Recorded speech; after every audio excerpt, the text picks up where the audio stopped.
Greetings, all. Welcome to Aquarian Diary. I'm your host, John Irving. It is March 31st, 2023. The last two episodes that I have published here, I had written scripts for.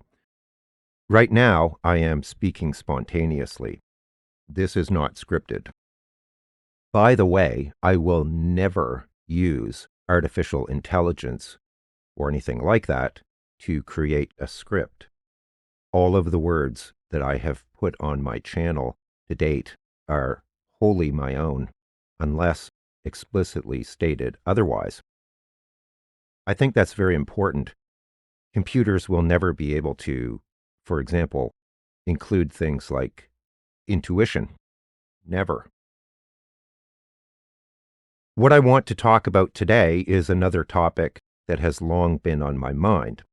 And I think I can now put it out there because I have addressed many of the fundamental aspects surrounding some of these ideas in the last two episodes. Again, spiritual glamour and psychic reading and ethics.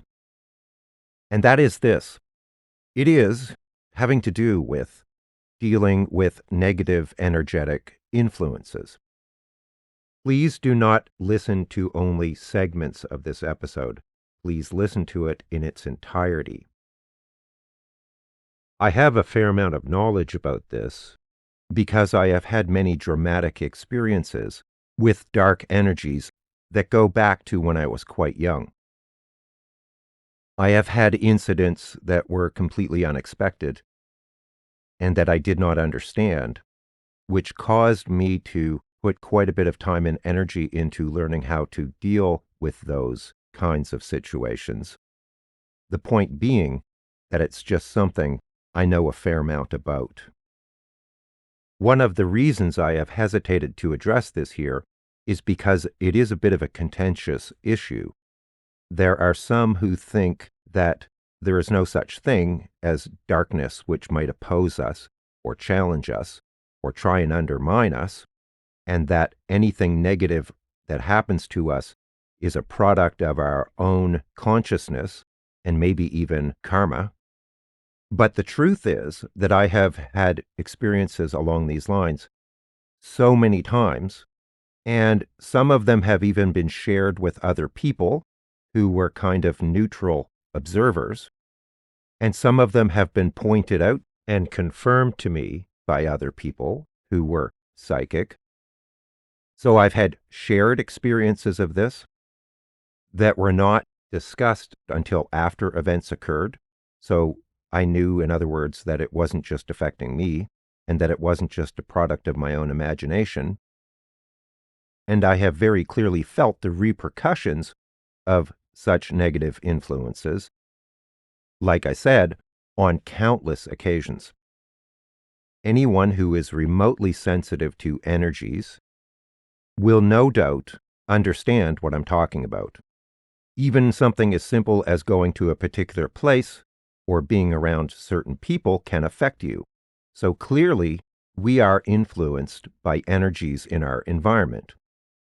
People who are not sensitive to energies may still feel that. It may manifest in some way, but they just might not be conscious that it's happening on an energetic level. I have had experiences, for example, where someone was angry at me and it affected me physiologically. Even if their anger was not justified or if it was misplaced due to something like a misunderstanding, it nonetheless has a very real impact. So I have absolutely no doubt that energies in our environment or from other people or other beings even affect us. I have zero doubt about that. The next logical question, of course, is, can other people or beings intentionally direct negative energies at us? Is that possible? I would say yes, because I've also had experiences where that has been verified. When people intentionally direct negative energies at others, it can be considered black magic. which has very significant karmic implications. But some people are consciously aligned with darkness. They choose to work with or express dark energies, so they know what they are doing on some level. To what degree they know what they're doing is another question. There are degrees of intentionality, and therefore culpability or guilt. As I stated in my last episode on spiritual glamour, I think it's quite clear that the vast majority of people are in a neutral state. That is, they are kind of in a state of acquiescence. They are sitting on the fence. That probably is the large bulk of humanity. There is a much smaller segment of society who have consciously aligned themselves with the path of light. And there is another, probably even smaller segment of society that has aligned themselves with the darkness. There are two paths. There's the path of light and the path of darkness. To suggest that those people do not exist, people who are aligned with darkness, in my opinion, because we live in a very polarizing world, strikes me as being very naive and possibly even delusional. Again, as I have said, I have experienced energies being directed at me that I know were being deliberately directed at me, and I've had that validated by other very qualified people at times. So I know that that occurs, and I know that it exists, and I have also had many encounters with beings who were definitely aligned with the darkness. I know this because of how they present. So I'm not sharing all of this for people to become paranoid. We do not want to be in a state of fear. Fear is a very compromising state. It makes us very vulnerable to negative influences. So please don't do that.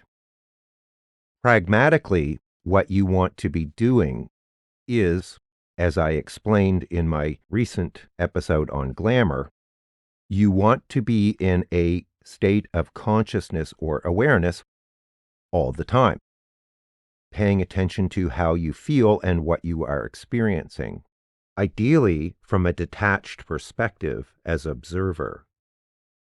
If you are under the influence of, for example, negative energies that do not originate with you, you should be able to be aware of that, and then you can take the appropriate action. And I have also done a whole episode on energetic hygiene, which will address the vast majority of those kinds of situations. It's quite simple. It requires a small degree of discipline. That's it. So I suggest that people pay attention to how they're feeling and what they're experiencing, and ask themselves if it is a product of their own state of mind, or, on the other hand, if it is the result of some external influence. Again, to suggest that humans are not influenced by external energies is almost laughable. So we have to consider that and have that knowledge and awareness so that we can then act accordingly. I'll give you some examples. I was once in a situation where someone was angry at me about something, and from my perspective, it was completely undeserved. Nonetheless, this person, from their perspective, felt they were justified in being angry towards me, and there were occasions where I literally could not work. I had to take the day off because I felt ill. It can be quite intense. So, of course, what I did is I resumed my spiritual practice, and I did some Kundalini yoga and things like that to manage those energies. It is not my intent to cause harm to others, and we have to be very careful about that. We do not want to fight fire with fire, as it were, but we do need to protect ourselves when we are being harmed.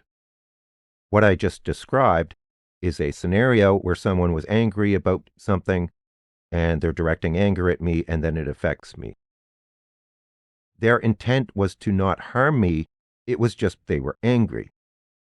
I have also had an experience in my spiritual practice that demonstrated to me very clearly what happens when we direct anger at others. I was shown clearly how that works, what it looks like, what it feels like, and so forth. So I am very cautious about directing anger at other people because it can harm them. If we are dealing with a negative force or energy, which is more sophisticated and intentional, we're talking about something on a different level where there is intent to harm. That typically requires more diligence and a bit more sophistication to handle. That is where practices like Kundalini Yoga, which has some kriyas that create protective shields around us, are helpful. When we are under energetic attack from a more intentional source, you may, for example, start having weird dreams, almost nightmares. You may start to feel fear or unexplained anxiety or self-doubt or depression, and you may have problems thinking clearly. It may manifest as low vitality and a lack of physical energy. You may feel like you need to hide on some level. This may not be fully conscious. It just may manifest that way. I am not a doctor, of course, and I am in no way qualified to comment on medical or mental health issues. So you should always do your due diligence and make sure that any of these kinds of symptoms are not medically related. I am only speaking here about addressing issues that occur on an energetic level. Caveat emptor. If it is coming from a dark source, it can be very insidious. If dark energies really want to affect you, because they're smart, they may, for example, try and get at you through other people. So they may affect people in your life or in your world and cause them to lose faith in you or act in ways that undermine you because they can't get at you directly. In some cases, they will try and get at you through other people. So your relationships, your job, your friends, your associates may be exploited to undermine you. Now, that typically only happens to people who pose some kind of a threat to the dark side. They don't spend a lot of time and energy going after people who do not threaten them. Why would they? It doesn't make sense. I'm talking about the more sophisticated dark beings, not your run-of-the-mill disincarnate spirits and things like that, mere ghosts and so on. Also, if you are doing a lot of spiritual work and you are advancing, you will begin to stand out from the crowd because you are holding or manifesting more light, which will attract the darkness. This is a bit counterintuitive. The light is a threat to the darkness. If you're not expressing a lot of light, you don't stand out in the crowd.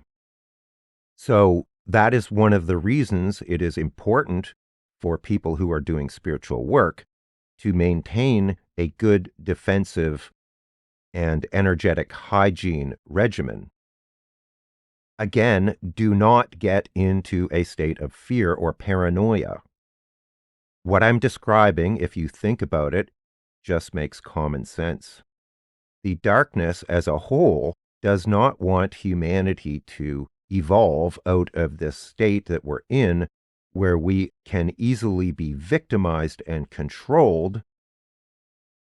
If humanity evolves too much, the darkness will no longer be able to be a force of consequence here on Earth. Therefore, they do not want that to happen. It is just common sense. And anybody who says that the darkness is not real, I offer you the clear-cut example of what is happening in Ukraine. Millions of people who are innocent are being attacked existentially. for no justifiable or reasonable reason whatsoever. There is no justification to take the lives of so many innocent civilians and destroy an entire country in the process and all of its buildings and infrastructure, its totally unique and precious heritage and history, which is irreplaceable. It makes no sense whatsoever. Clearly, this is an act of darkness. That is just one out of millions of potential examples. Let's get real. When I hear people say things like, there is no evil, it defies logic and common sense. And it almost sounds to me like basically you're asking us to ignore what is staring us in the face. Again, it defies logic and insults our intelligence. See my episode on spiritual glamour. So if you're going through a prolonged period where you just don't feel well or you don't feel right, and you can't explain why things are going the way they're going, you may want to, and I'm getting strong energy here, you may want to engage in a spiritual practice that involves grounding, clearing, energetic protection, and even some form of more advanced energetic protection and reinforcement routine. What do you have to lose? Almost nothing. All you need to do is apply yourself and use a small amount of discipline. And if it works, you will be very grateful for what I've just recommended. If it doesn't, you have nothing to lose. We are almost always challenged as we go down the spiritual path. The more evolved we become, the harder the challenges tend to be. This may simply be a matter of refining and purifying ourselves. In fact, it may simply be part of our spiritual evolution to overcome such challenges because they filter out the vestiges of darkness within us. Regardless, nobody wants to be victimized by negative energies that do not originate within them. There are certain people who are more prone to these kinds of things, and they tend to be people who have strong Plutonian aspects in their charts or strongly placed Neptunes, that kind of thing. Regardless of the astrology, what I'm talking about is definitely worth being aware of and doing something about. It is also helpful to counter negative energies by consciously practicing things like gratitude, selfless service, acts of humanitarianism, being kind and generous and supportive of others. That is all good karma. That brings us into alignment with the light. Being of service is a fundamental component of the truth. On the higher dimensions, all of those beings are engaged in service of some kind. And so when we align with that energy and that way of being, we reinforce our aura with positive energy. You can, for example, even if you are having difficulty with somebody, you can effectively send them positive energy, which to some degree may neutralize whatever drama is occurring with that individual. The stronger our energy field is, the more protected we are. So leading a healthy lifestyle contributes to that as well. If you are prone to feeling energies, I advise that you avoid drugs and stimulants that effectively, in some cases, result in dropping your energetic or psychic shields, because under those circumstances, you can become very vulnerable. There are practices like cord cuttings and removing energetic attachments and so forth that can be employed and which you can read up on. I would caution you, however, to not let anyone work on you energetically unless you trust them completely and unless they are someone of very high integrity, because you are basically giving them permission to modify your energy. Again, this is just common sense. There are also cases, more common than most people think, where disincarnate beings can attach themselves to the energy field of incarnate people. This is commonly referred to as having an entity attachment. Effectively, what happens is that these disincarnate people who have not crossed over try and live vicariously through another human being, and they subtly manipulate and influence the human being to act in ways that are aligned with their own agenda and own desires. This is most prevalent, but not limited to, people who have experienced addiction, extended periods where their defense shields are very down and they are easily manipulated. These entities do not want to leave the host for obvious reasons, and sometimes intervention is required to get them to move on and or cross over. This requires a degree of expertise that is beyond ordinary experience. It is something to be aware of if you are experiencing or have been experiencing things that cannot be easily explained by logic or common sense. It's just something to consider. Regular spiritual practice and energetic hygiene goes a long way to preventing these kinds of things from occurring. We do not want to be carrying other people's energies. They do not belong to us. People can also experience astral level entity attachments. Think of them more like pests or parasites. They are not human in origin. They view our energy as a food source where we are the host.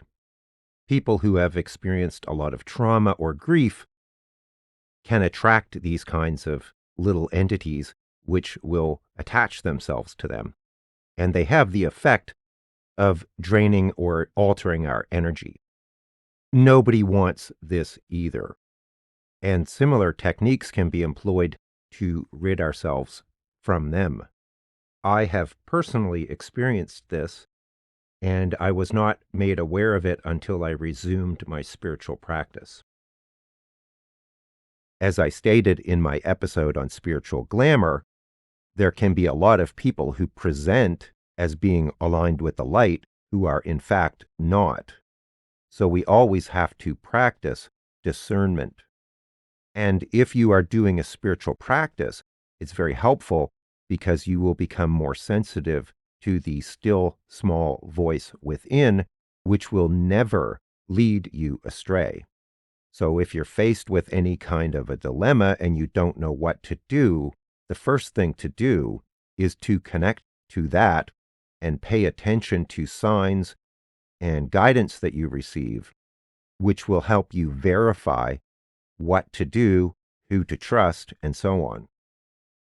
This is why maintaining a spiritual practice is so useful, because it keeps us in a state of heightened awareness. In fact, I would argue that when we are going through very significant challenges, that is the time when spiritual practice is actually the most important. Another thing that people need to take into account, which I also talked about in the Spiritual Glamour episode, is that as you evolve, or as your consciousness expands, you may find that some of the people who've been in your world, so to speak, for a long time, fall by the wayside because they are no longer in resonance with your new energy. I'm not suggesting that you indiscriminately cut off relationships, but we can go through periods where old friendships dissipate and then new ones will come in who are in greater resonance with your new state of being. That is not unusual at all. If you have been dealing with somebody who is problematic, who makes you feel depleted, because there are energy vampires, if someone makes you feel depleted or negative when you're with them, you may want to consider that relationship and whether you want to continue pursuing it. That is also a matter of being aware and sensitive of your energy so that you can know how people and situations are influencing you. You do not want to be brought down simply by interacting with someone on a repeated basis. Now, we all have good days and bad days. Fair enough. I'm not talking about a one-off situation or a rare occurrence. I'm talking about repeated situations that you find depleting. You should probably do something about that. That is, to some degree, just a matter of, again, common sense and being responsible for yourself. Often, when we are stuck in situations with people like that, there is a karmic component to it. One of the most potent and easy way of correcting situations like that is to use a method called Ho'oponopono, which is a forgiveness ritual. It is remarkably powerful and simple. I'll put links to all this stuff in the description. Another point which I am quite adamant about. As far as I'm concerned, we should never inject ourselves into another person's energy or attempt to influence them or manipulate them energetically without their explicit, informed consent. To me, this is a breach of the law of free will, and it would have karmic consequences. There is a very fine line between white magic and black magic. Black magic is where we seek to influence people without their awareness. It is manipulative. I don't care what anyone else says. If you think about it, it's just, again, common sense. How would you feel if someone did that to you? You almost certainly would not appreciate it. I definitely wouldn't. Case closed. Don't do it. And personally, I don't think it matters whether the target is incarnate or not. Personally, I never look for the dark side. Just like there is a continuum of good and bad within people, and people fit somewhere within that continuum, the same thing applies on the dark side.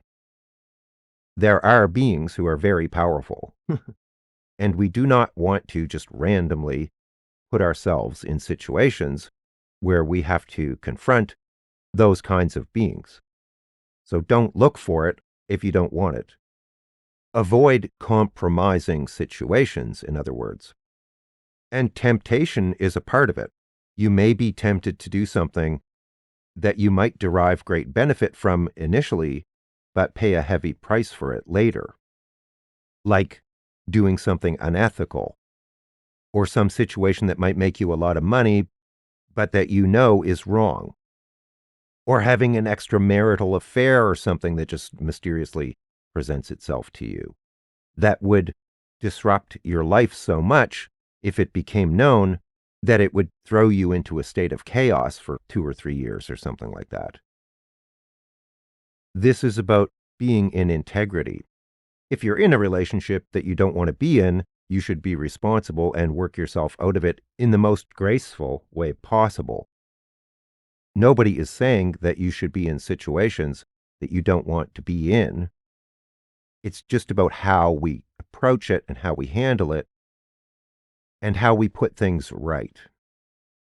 We need to avoid doing things in a way that is irresponsible or harmful to others.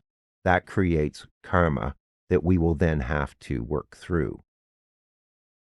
So a lot of this comes down to just avoiding situations and people that we know conflict with our ethics or that compromise us.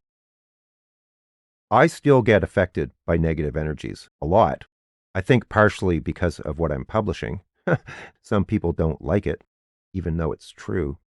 And so I maintain a regular spiritual practice to deal with that. And I can often feel an immediate and dramatic shift in my energy when I do my practice.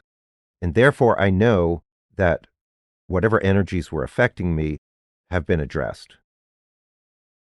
Even very highly advanced spiritual teachers and figures have to deal with forces that try and interfere with them.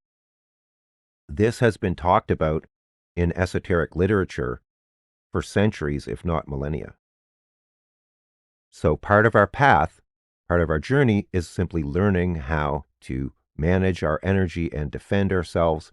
Again, I would start with the energetic hygiene ritual I published and consider some of the points I brought up in the spiritual glamour episode. And I would also strive to maintain the highest degree of ethics possible.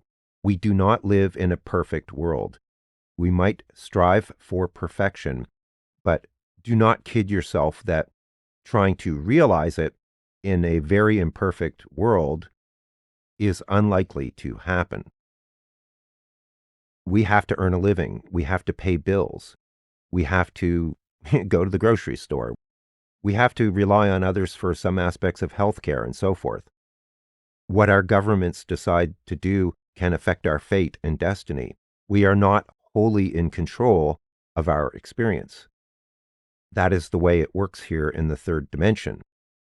But what we can do is we can try and maintain as much clarity, focus, and take responsibility for our energy so that at least we are not victimized to as great an extent as possible. Also, life will involve drama. That is why we came here. We came here to learn. So there are many experiences that we need to have that help educate us and inform us. So it's highly unlikely that you are going to achieve some blissful state of stasis. Don't expect that. We learn through all of these intense experiences, and some people are more wired for that than others. Like, for example, the eighth house or Scorpio can be very intense. And so don't be alarmed or frightened or disappointed if you have intense experiences. That might be part of your path. But self-mastery is something that everyone can achieve. And it is different for everyone depending on how they are created. So even if your life is full of drama, you can still go through that experience in a state of self-mastery, which would be wonderful. In fact, people, for example, with strong eighth house placements can learn a lot, even though it can manifest, like I said, as a lot of drama. There's a lot of potential in that.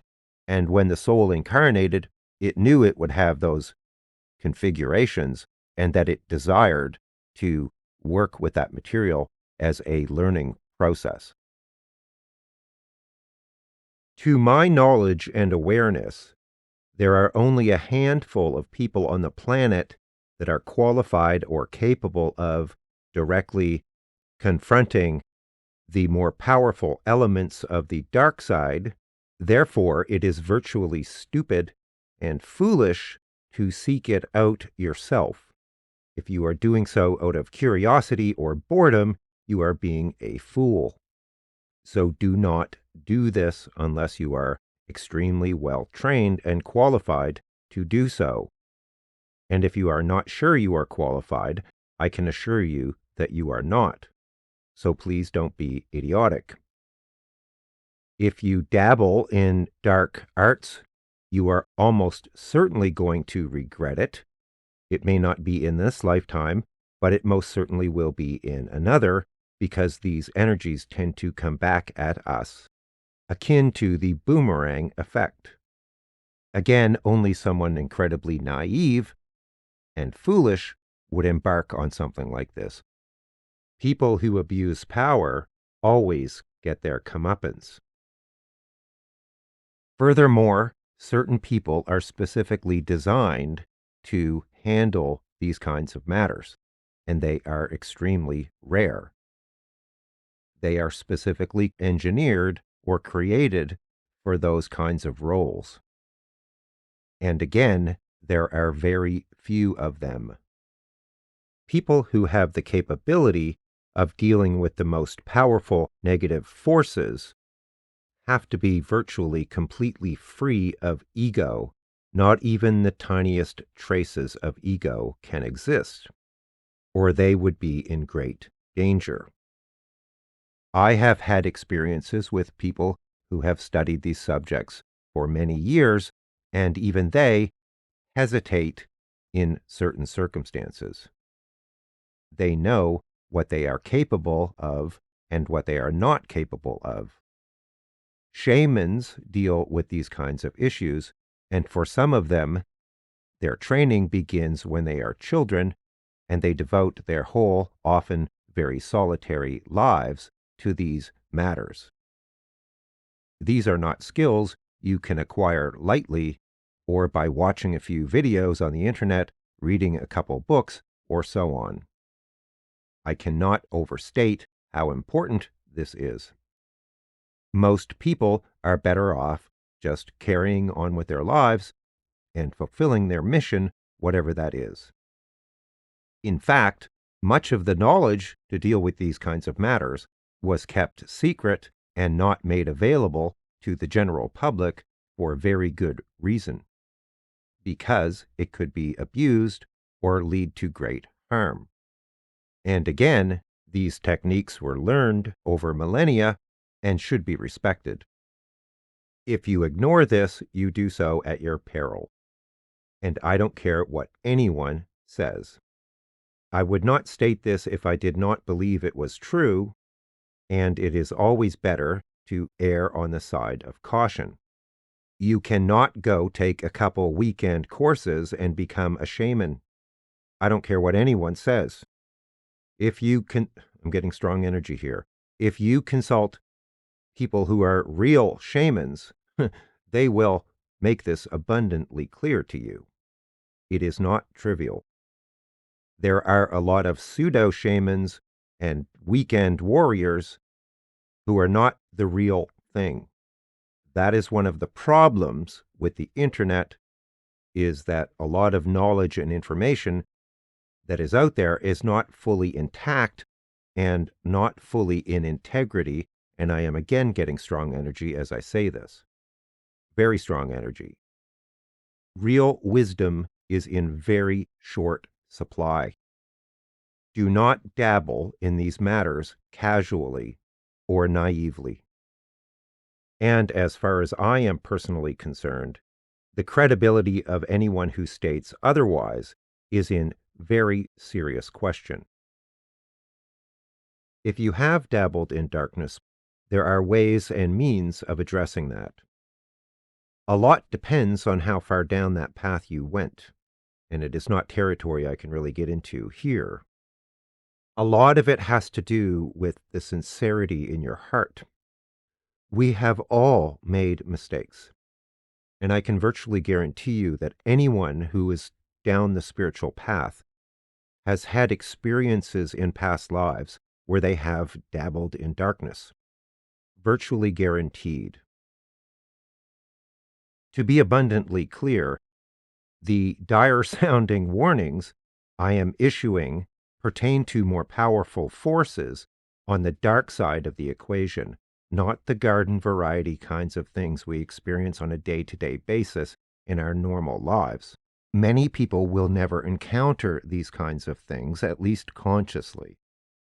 So if that is not part of your experience, don't worry about it. But it is encompassed in this territory, and I have no choice but to address it if I am going to discuss this topic. A small footnote to add here is that I find personally that it is helpful to eat at least some live food, things like apples or fruit or oranges or whatever.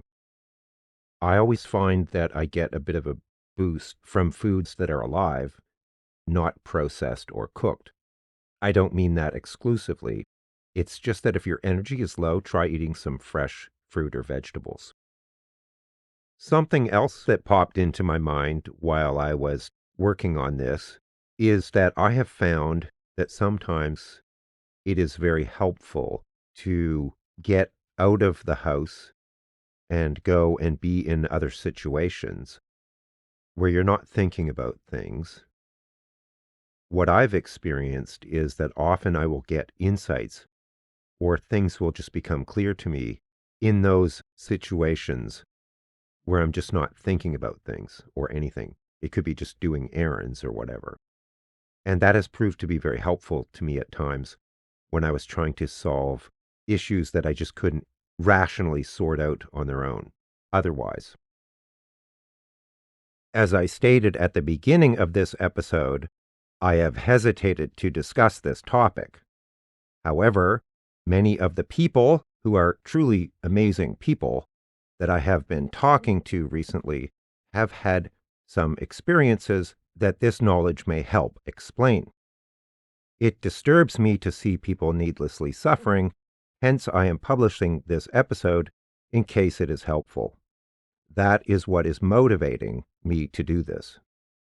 And I happen to know enough about this to potentially be able to share some things that will be useful and alleviate some otherwise undesirable experiences. So this has been a bit of a stream of consciousness. I hope it's helpful. It's not scripted. It didn't feel right for me to script this one. It felt like I needed to just talk about it naturally. So pardon me if I've glossed over any important points, but I'll leave it there for now. Thanks to everyone who supports me. If you'd like to book an astrology reading with me, I will put a link in the episode description. Take care, all the best, and I'll talk to you again soon.